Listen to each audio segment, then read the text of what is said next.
one question that troubles us all is, where is our world heading?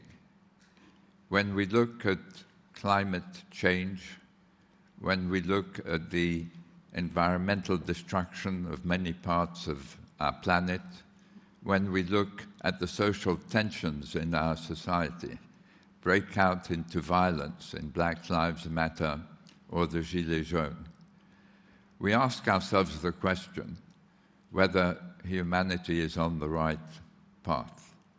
What kind of world are you going to be living in? So uncertainty and disquiet are rife, not just because of the crisis in the Ukraine, but because of these massive challenges which we've made so little progress in meeting. And yet, in my view, there is a solution within our grasp, and it's in the nature of a revolution which has already started, whose rumblings can be felt underfoot. It's the impact revolution. What does the impact revolution mean for all of us? Impact is basically doing good and measuring it. Doing good in terms of improving people's lives or in terms of improving the environment, and measuring the good that we do. Why do I call it a revolution? To shift to doing good and doing well at the same time. Because I've already lived through a revolution. At the age of 26, I played a role in starting the tech revolution. I was a student, and I could see young entrepreneurs dreaming visions that would change the world. Most people thought they didn't have a chance in hell of achieving any of their ambitions, that big companies would always win. But it seemed different to me. And so I set off on the road to become a venture capitalist at a time when there were virtually no venture capitalists around, when people had trouble spelling the word entrepreneur, when technology had just begun to appear in the form of the microchip, before the PC, before the cellular phone, before the internet. And I saw these young entrepreneurs who have become our heroes transform our world. They did it because a number of breakthroughs came at the same time. That's how revolutions are unleashed. The entrepreneurship and the technology and the venture capital and the measurement of risk, which brought with it for investors new ideas about diversifying their portfolios, including risky investments like venture capital, alongside their traditional investments. And these breakthroughs together have brought humanity to a completely different place where we are united across the globe. We share knowledge in ways that we've never been able to do previously, and where we can transact business in unimaginable ways. Well, the same is happening again.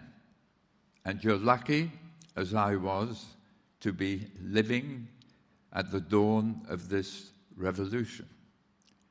Because humanity is not stupid. Humanity has understood that if we continue on this path, we will destroy the planet and we will destroy our societies. And so, young people, like many of you listening today, started 10 or 15 years ago to move away from the products of companies that were doing harm, to refuse to work for these companies.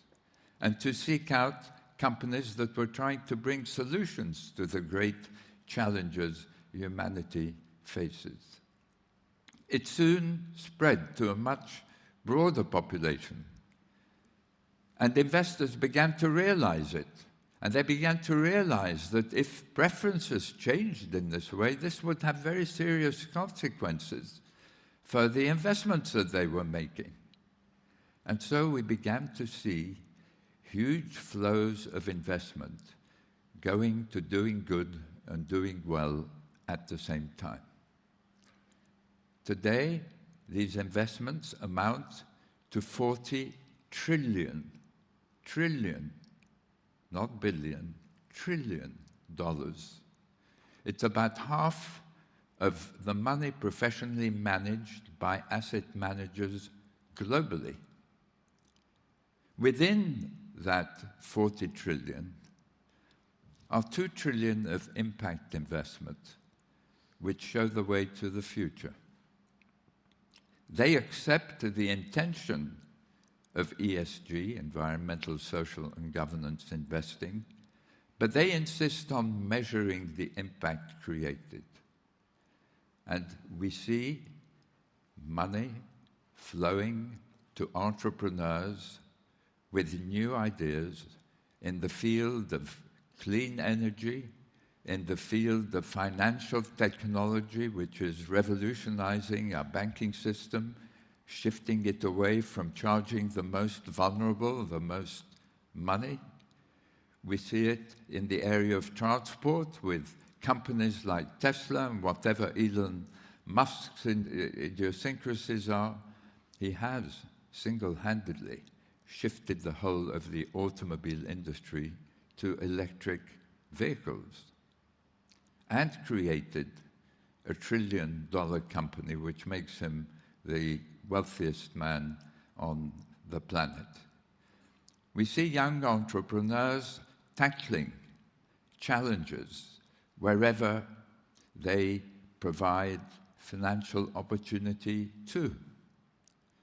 We see the construction industry coming under scrutiny because of its carbon emissions. We see agriculture coming under the same microscope. In short, we see a wave of entrepreneurship that's meeting impact thinking and technology in as powerful, if not more powerful ways than happened in the tech revolution.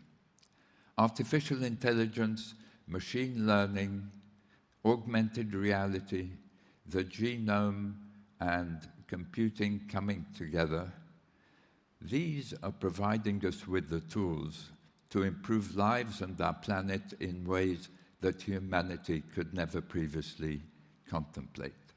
But there is a third powerful force coming on top of this change of values and on top of the leaps in technology. And it is transparency on the impacts that we create and that companies create. Because if we can manage the profit of a company and compare it with another company, it enables us to make the right investment decision or even the right employment decision if we're considering taking on a job. But if we have every company claiming to deliver positive impact and often ignoring the negative impacts that are being created, how can we make intelligent decisions? We need to measure impacts in the way that we measure profit. And the breakthrough, the equivalent of the microchip in the tech revolution, the breakthrough in the impact revolution, is the measurement of impact. The fact that big data and computing enable us to measure the impact a company creates through its operations on the environment, through its employment on people and their communities, through its products on the environment and on the health of people, and finally through their supply chains on carbon emissions and the potential destruction of the planet. We can now measure impacts, like we measure profits. We can measure them in financial terms. We can bring impacts into financial analysis and the valuation of companies. And we can, for the first time, begin to see that companies that pollute more are worth less on the stock exchange. This is the impact revolution. Each of you has an important role to play in it, as a consumer, as an entrepreneur, as a member of a team in a big company, as a member of a government or a government administration, or working for a philanthropic foundation. Each of you has a role in advancing this revolution, and it's advancing now at a very fast pace. You may think impact measurement is a new idea.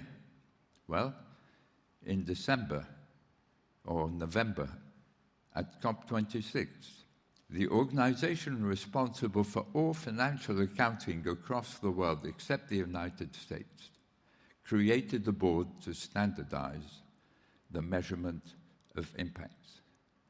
Just 2 weeks ago, the American regulator responsible for all financial markets put on the table the compulsory disclosure of all environmental impacts that companies create. The train has left the station. What the impact revolution is doing is to transform our economies, which means investment and business, from creating and aggravating problems in the search for profit without worrying about the consequences we create in our wake. It's shifting our economic system to bringing solutions. Just making money has already become a dirty word. We have to make money, and we have to improve lives and the environment at the same time. And so, who's the villain?